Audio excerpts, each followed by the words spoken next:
안녕하세요. 오늘도 사연살롱을 찾아주셔서 감사합니다. 저는 50대 중반의 여성이에요. 저는 어릴 적에 아버지 엄마가 차례대로 돌아가시고 친척들이 저를 맡으려고 하지 않아서 보육원에서 자랐어요.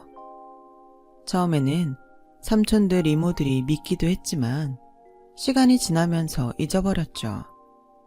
보육원에서도 학교에서도 힘든 일이 많았거든요.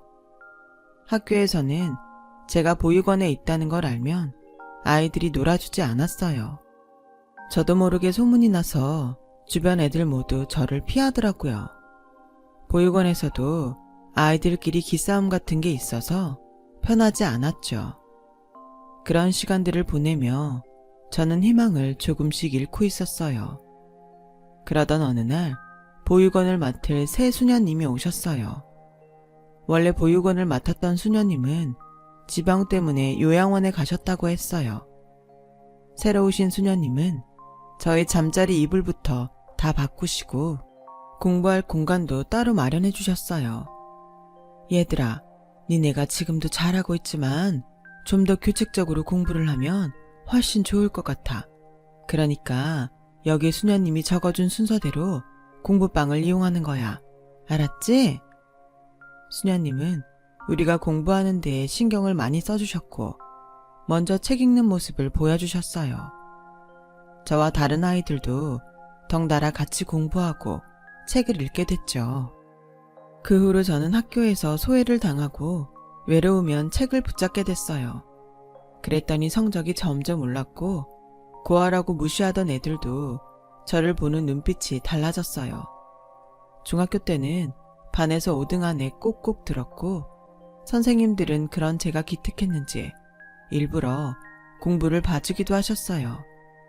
고등학교 때는 반에서 10등 안의 성적을 유지했고요. 고등학교를 졸업하면 보육원을 나가야 됐기 때문에 고민이 많았어요. 할 수만 있으면 대학을 가고 싶었지만 지낼 곳을 찾기도 어려운데 불가능한 일 같았어요. 그때 수녀님이 성당에 다니는 공부방을 하시는 아주머니와 연결해 주셨어요. 아주머니는 제가 대학에 붙으면 공부방에서 지내게 된다고 했어요. 대신 아이들 가르치는 보조교사를 하는 조건이었죠. 저는 무조건 그렇게 하겠다고 했어요. 생각지도 못했던 방법이 생기니 공부하는 데에도 힘이 났어요. 수녀님, 정말 감사해요. 고등학교 졸업하면 어떡하나 걱정했는데 지낼 곳이 생겨서 이제 마음 편히 공부할 수 있을 것 같아요. 나한테 감사할 거 없어. 다 수연이 네가 열심히 하니까 다른 사람들도 잘 본 거지. 그러니까 공부 열심히 해서 대학 꼭 들어가. 저 진짜 열심히 할 거예요. 이렇게 절 도와주시는 분들 생각해서라도 힘을 내야죠. 잘할게요. 저는 그때부터 하루 4시간씩만 자면서 밥 먹는 시간에도 공부를 했어요. 그렇게 열심히 한 결과 원하던 대학의 영어교육과에 갈 수 있었어요. 보육원을 떠나던 날, 저는 수녀님을 잡고 펑펑 울었어요. 저는 수녀님 아니었으면 이런 날이 오지도 않았을 거예요. 너무 좋은데 막상 나가게 되니까 너무 섭섭해요. 보고 싶으면 언제든지 찾아오면 되는데 뭘 울어. 밥 잘 챙겨 먹고 너무 공부만 하지 말고 이제 놀기도 해. 알았지? 수녀님도 건강하세요. 그동안 정말 감사했습니다. 저 잘 돼서 꼭 인사하러 올게요. 라며 수녀님을 꼭 안아드리고서 보육원을 나왔어요. 공부방에서 처음 자던 날은 혼자 있는 게 낯설고 외로워서 계속 울었죠. 그래도 아주머니가 편하게 해주셔서 곧 적응할 수 있었어요. 학교를 다니느라 바빠지기도 했고요. 수업을 듣고 공부방에서 애들을 가르치면서 틈틈이 편의점 야간 알바도 했어요. 학교 공부도 잘해서 장학금을 타야 됐기 때문에 너무 피곤하고 힘들었어요. 그걸 본 아주머니는 제게 좋은 가외자리를 소개시켜 주셨어요. 이것저것 하느라 바쁘고 힘들 텐데 가해를 하면 그래도 편의점에서 일하는 것보다 나을 거야. 애들 둘 다 중학생이고 수학하고 영어 2과목 할 거니까 잘해봐. 감사합니다. 이렇게 제가 신세만 져서 어떡하죠? 그런 말 마라. 수연이 오고서 우리 공부방 애들 늘었잖아. 나도 애들 성적 많이 오르면 조금씩 수고비 떼줄게. 아주머니는 정말 성적 오른 애들의 수고비를 주셨고 저는 가회비와 그 돈으로 생활비도 하고 저금도 했어요. 조금씩이지만 매달 보육원에 돈도 보냈고요. 그렇게 바쁜 대학 4년을 마치고 저는 입시학원 영어 강사로 취직했어요. 교원 자격증도 땄지만 학교의 교사로 발령받기까지 좀 기다려야 되더라고요. 학교 선생이 되는 것보다 제 생활이 급했기 때문에 먼저 취직이 되는 일을 해야 했어요. 계속 공부방에서 지낼 수도 없는 노릇이었고요. 방 하나에 작은 주방에 딸린 방을 구해서 나름 이사를 했을 땐 그렇게 뿌듯할 수 없었어요.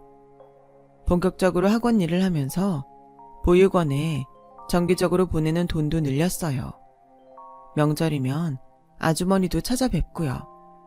수녀님은 은퇴하셔서 수녀원에 들어가셨기 때문에 1년에 한 번 정도밖에 뵐 수 없었어요. 그러다가 저는 학원에서 좋은 인연을 만나게 됐어요. 다른 학원에서 스카웃된 수학 강사였는데 첫눈에도 인상이 좋고 착해 보였어요. 실력도 있고 잘 가르치는데 학생들 질문에도 성의껏 대답해줘서 굉장히 평이 좋았어요. 저도 그 사람한테 호감을 느꼈죠. 제가 마지막 수업이 밤 11시에 끝나는 날이 있었는데 그 사람이 기다리고 있더라고요. 박소연 선생님, 저하고 야식 같이 드실래요? 제가 너무 배가 고픈데 혼자 먹으려니까 좀 그래서요. 생각 없으시면 그냥 옆에라도 있어주세요.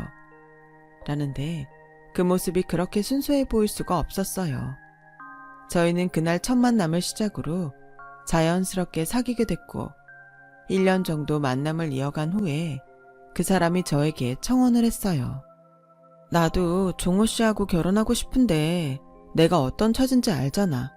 나 같은 며느리 시댁에서는 안 좋아할 것 같아서 걱정돼. 내가 말했잖아. 나도 친엄마 돌아가시고 새어머니라고. 여동생도 새어머니가 데려오셨고 나하고 별로 안 친해. 같이 산 지도 오래됐고 아버지도 돌아가신 지 좀 돼서 힘든 일 없을 거야. 내가 결혼한다고 하는데 새어머니가 뭐라고 하겠어? 그래도 어머니 입장에서는 며느리를 보는 건데 신경 쓰이실 거야. 아들이 또 있는 것도 아니고 종호 씨 하나인데 사돈 집안을 안 보겠어? 내가 진짜 내 얼굴에 침 뱉는 것 같아서 얘기 안 했는데 나랑 새어머니 그럴 사이 아니야. 그러니까 걱정 마. 라며 아주 깊은 얘기는 하지 않았는데 새어머니가 많이 차갑고 자기한테 관심이 별로 없다고 하더군요. 그래서 사이가 좋지 않겠거니 하고 인사를 갔는데 정말 쌀쌀만 따는 게 뭔지 알겠더라고요. 결혼까지 생각했으면 나에 대해 알고 있을 테니까 긴 말은 안 할게. 나한테 정 같은 거 바라지 마. 나도 그런 거 안 바랄게. 근데 할 도리는 하고 살아야 된다. 그래도 내가 그동안 종호 키워준 공은 있잖아. 내가 그 정도는 받을 자격 있어. 라고 당당하게 말하는데 그 사람 표정이 일그러지더라고요.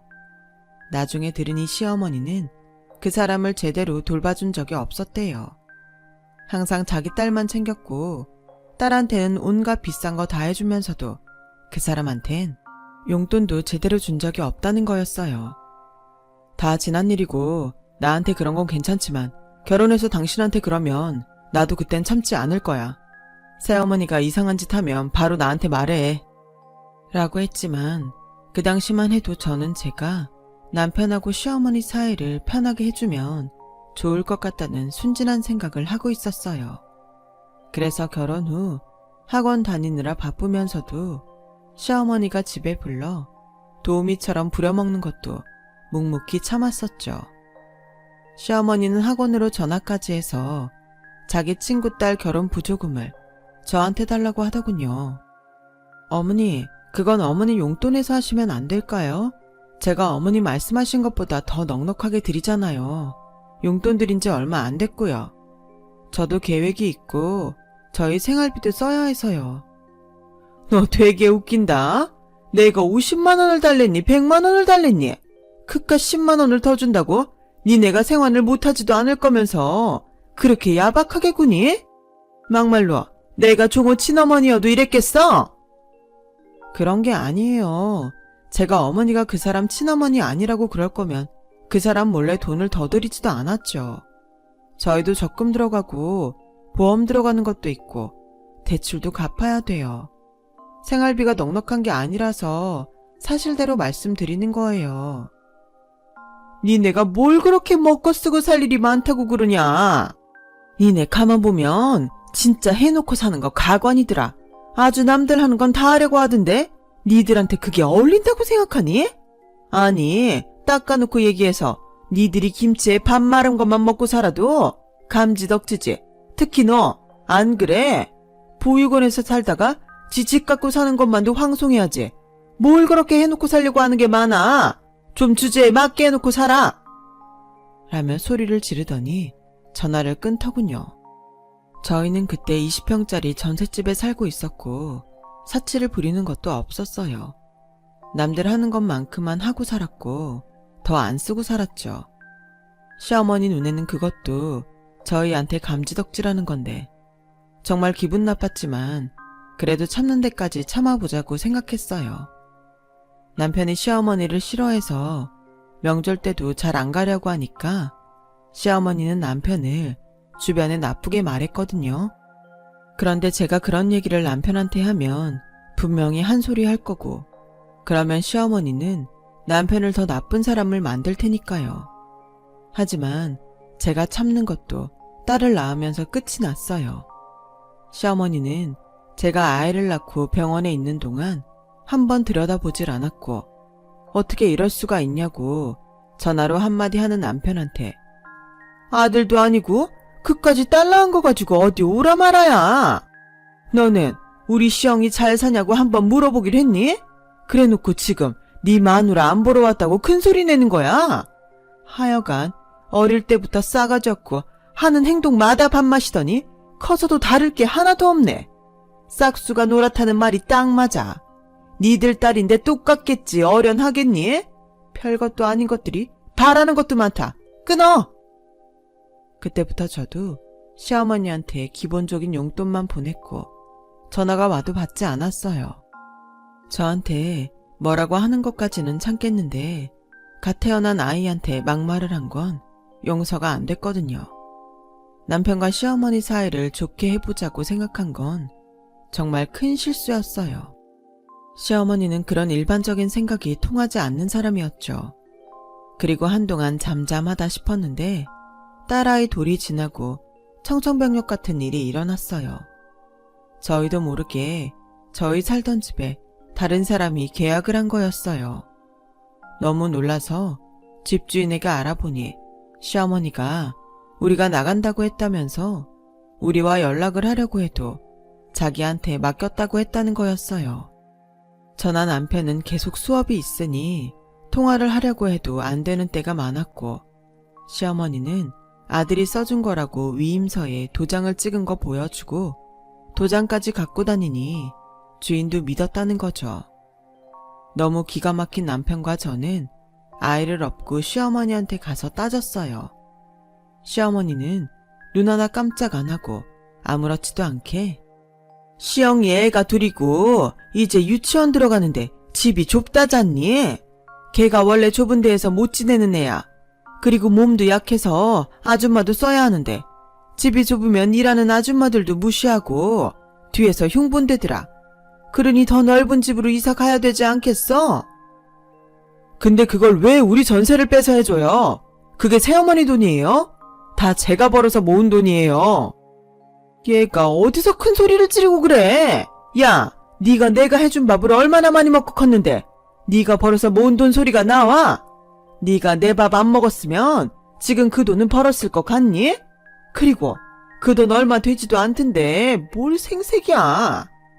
라며 말도 안 되는 소리를 하며 저희를 내쫓았어요. 정말 내가 참고 참았는데 이제서는 안 되겠어. 저런 사람하고 더는 가족으로 엮이고 싶지 않아. 미안해, 수연아. 괜찮아. 지금만 넘기면 우린 또 어떻게든 살 수 있어.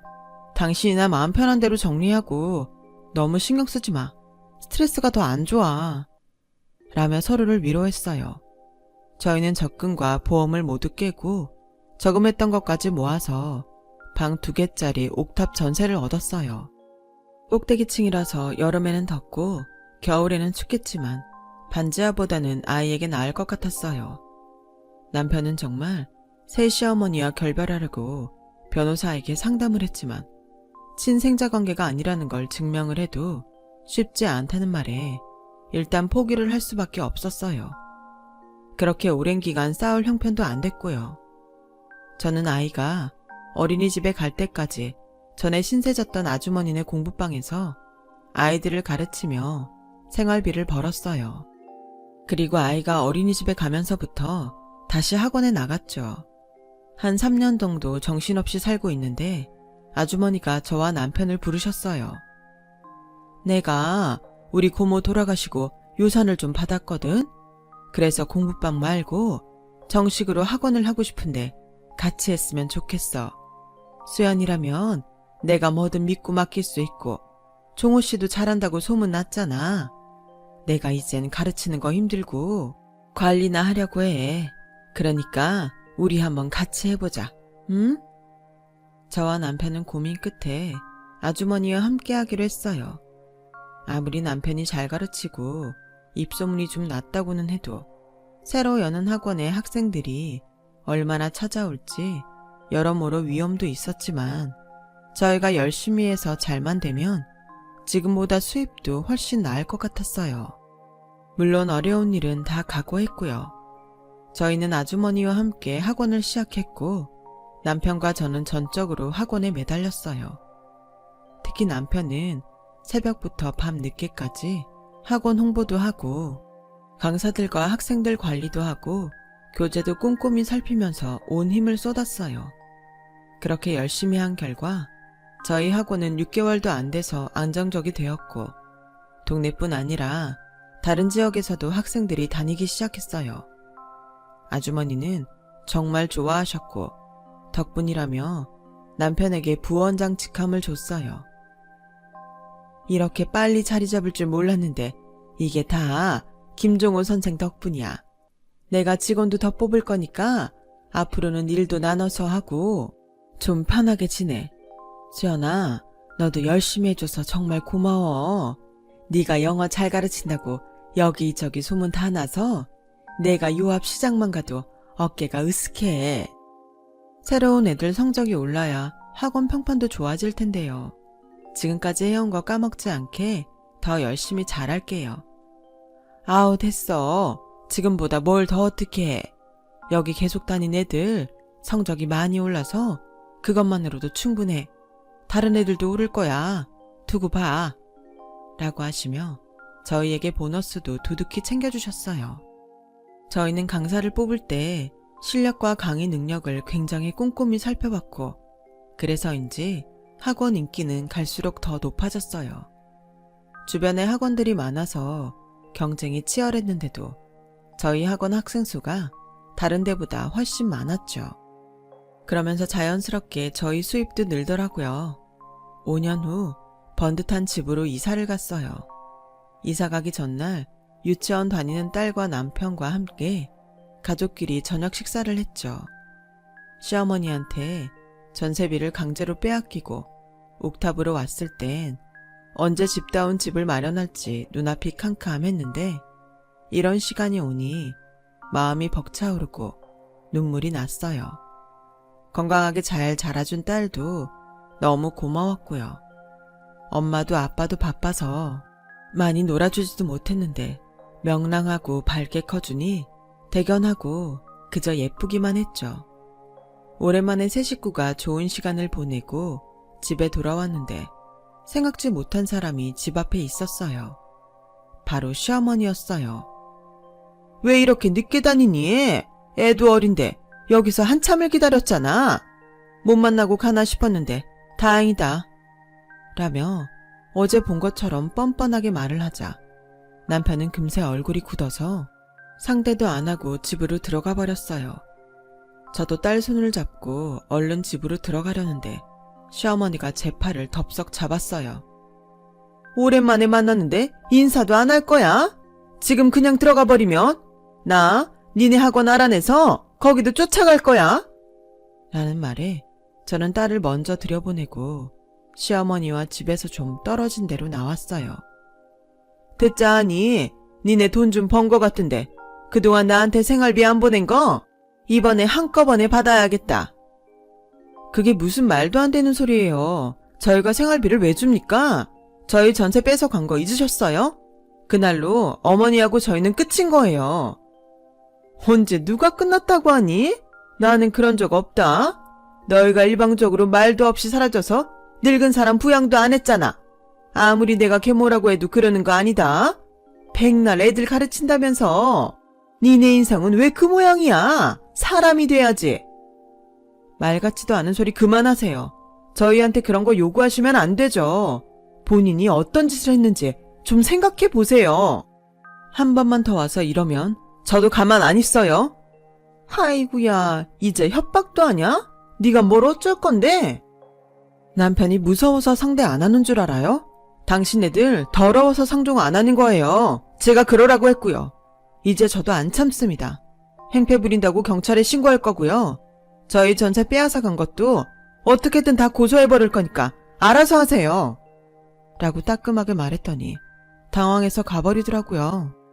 제가 그렇게 세게 나갈 줄 생각 못한 것 같았어요. 저와 남편은 이사를 가게 돼서 다행이라고 했죠. 그러면 또 찾아와도 더는 만날 일이 없으니까요. 하지만 시어머니는 며칠 후 저희 학원에 찾아와서는 접수대 앞에 주저앉아서 큰 소리로 통곡을 하기 시작했어요. 아이고, 여기서 잘 가르친다고 소문난 선생이란 것들이 계모라고 나몰라라고 지들끼리만 잘 먹고 잘 살고 불효 막심한 것들. 남의 자식 키운 건 공도 없다더니 내가 먹이고 학교 보내고 다 키워놨더니 지들끼리 소리소문 없이 이사가 버리고 어떻게 이럴 수가 있어. 지 어머니는 굶어 죽게 생겨도 들여다보지도 않고 이런 것들이 선생이라고 누굴 가르친다는 건지 아유 내가 분해서 못 살아. 저와 남편은 시어머니를 일으켜 세우려고 했지만 시어머니는 그 자리에 눌러 앉아서 꿈쩍도 하지 않았어요. 이러지 말고 일어나세요. 저 정말 가만 안 있습니다.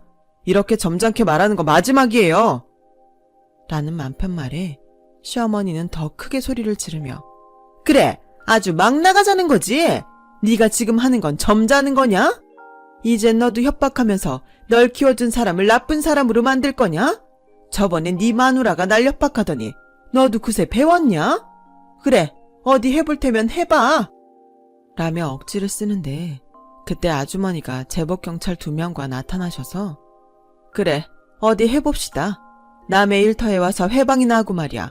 이 할머니가 어디서 행패를 부려? 대기 얘들 집 몰래 전세 빼서 친딸 집 해준 거 모를 줄 알아? 당신이 얘들한테 뭘 해줬다고 그래? 그렇게 잘해줬다면서 왜 손녀 낳은 며느리 한 번도 보러 안 갔어? 내가 더 얘기해볼까? 어디서 부끄러운 것도 모르고 이러고 있어. 아유, 내가 억울해서 못 살아. 이것들이 이런 식으로 사람을 모함하고 있었네. 라며 억지를 부렸고 결국 경찰들이 붙잡아서 경찰서로 데려갔어요. 남편은 수업에 들어가고 제가 갔더니 시어머니는 그제야 얼굴이 하얗게 질려서 저를 붙잡고 사정하더라고요. 얘, 이게 다 뭐냐? 난 그냥 니네가 하도 내 얘기를 안 들어줘서 하소연한 것뿐인데 무슨 영업방해, 명예훼손에, 무고죄 이런 게 다 뭐니? 네가 얘기 좀 잘해줘. 다 맞잖아요. 없는 얘기 꾸며서 저희 억울하게 만들고 직장까지 찾아와서 사람들 앞에서 망신 주고 그게 어떻게 하소연이에요? 난 그저 내가 형편이 어려우니까 좀 도와달라고 한 것뿐인데 이렇게 될 줄은 정말 몰랐다. 정말 나 이걸로 고소할 거 아니지? 고소할 거예요. 저희라고 매번 당하기만 할 줄 아세요? 그것뿐 아니고 접근금지 명령도 받아낼 거예요. 얘 며느라, 박수연 선생, 내가 모르고 그런 거잖아. 선생이면 이런 것도 이해할 수 있잖아. 이분만 어떻게 넘어가죠? 내가 정말 돈이 급해서 그랬던 것 뿐인데 고소라니 이건 아니지. 돈이 급하다고도 안 하셨고 저희 보고 몇 년 동안 안 준 생활비 한꺼번에 내놓으라고 하셨죠. 그러면서 저희 불효자로 몰아세웠잖아요. 저 이번에는 그냥 안 넘어갈 거예요. 라고 하자 시어머니는 제 손을 붙잡고 나 네 시어머니야. 가족끼리 이러는 거 우습잖아. 저희가 무슨 가족이에요. 우리는 남남이죠. 아니 남남보다 못하잖아요. 이렇게 자꾸 저희를 나쁜 사람으로 몰아가면 전세비 빼간 것도 사기죄로 고소할 거예요. 저희가 몰라서 가만히 있는 줄 아세요? 마지막 예의는 지키려고 그냥 넘어간 거였어요. 라며 손을 거칠게 뿌리쳤어요. 그제야 시어머니는 고개를 숙이며 내가 정말 잘못했어. 제발 그것만은 하지 말아줘. 응? 하며 싹싹 빌더군요. 알고 보니 저희 전세비 뺀 걸로 보태서 집을 사준 딸이 사위한테 거짓말을 하고 거에게 돈을 빼돌렸다고 해요. 그것 때문에 사위는 이혼 소송을 하면서 딸을 사기죄로 고소했고 시어머니가 살고 있던 집까지 날아갔다고 하더군요. 저와 남편은 다른 고소는 취하하고 접근금지 명령만 받아냈어요. 시어머니는 그 뒤로도 몇 번이나 학원에 전화해서 저희에게 사정했지만 저희는 냉정하게 거절했어요. 얼마 후 지인으로부터 시어머니가 딸하고 지방으로 내려갔다는 얘기를 들었고 그 후로는 연락이 끊겼어요. 남편은 그게 오히려 잘된 거라고 했고 저도 그렇게 생각해요.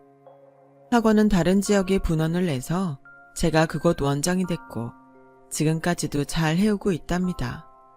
딸도 이제 다 커서 어엿한 직장인이 됐고요. 어려운 때라서 취업이 되기까지 어려움이 있었지만 몇 번의 도전 끝에 좋은 회사에 들어갔죠. 이제는 듬직한 사위감만 나타나면 바랄 게 없겠네요. 제 얘기는 여기까지예요. 긴 얘기 들어주신 여러분 모두 감사합니다. 다들 건강하시고 행복하고 좋은 일만 많으셨으면 좋겠어요. 여러분, 사연 댓글에 응원과 현명한 조언 부탁드려요. 좋아요와 구독은 저에게 큰 힘이 됩니다. 오늘도 좋은 일 가득하세요.